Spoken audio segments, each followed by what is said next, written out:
আজ ১২ ভাদ্র জাতীয় কবি কাজী নজরুল ইসলামের ৪৯তম মৃত্যুবার্ষিকী।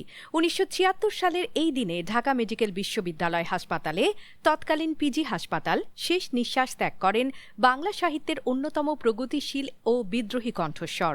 রাষ্ট্রীয় মর্যাদায় তাকে সমাহিত করা হয় ঢাকা বিশ্ববিদ্যালয়ের কেন্দ্রীয় মসজিদের পাশে, যেখানে আজও তার স্মৃতির দীপ্তি ছড়িয়ে আছে।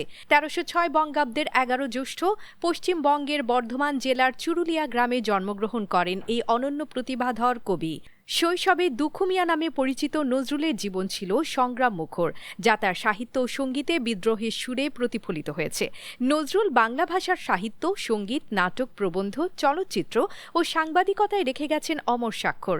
বাংলাদেশ ১৯৭২ সালের ২৪ মে তাকে আনুষ্ঠানিকভাবে জাতীয় কবি হিসেবে ঘোষণা করে। তার রচিত প্রায় ৩,০০০ গান, অসংখ্য কবিতা ও সাহিত্যকর্ম আজও বাঙালির আত্মপরিচয়ের অংশ হয়ে আছে। নজরুলের রাগ রাগিনী ভিত্তিক সঙ্গীত, যা নজরুল গীতি নামে পরিচিত, বাংলা সঙ্গীতের এক অনন্য ধারা। মৃত্যুবার্ষিকী উপলক্ষে আজ দেশের বিভিন্ন সামাজিক, সাংস্কৃতিক ও সাহিত্য সংগঠন আয়োজন করেছে নানা কর্মসূচি। ঢাকা বিশ্ববিদ্যালয় কেন্দ্রীয় মসজিদ সংলগ্ন কবির সমাধিতে পুষ্পস্তবক অর্পণ, ফাতেহা পাঠ, দোয়া মাহফিল, আলোচনা সভা ও সাংস্কৃতিক অনুষ্ঠানের মধ্য দিয়ে জাতি আজ শ্রদ্ধা জানাচ্ছে তার প্রিয় কবিকে।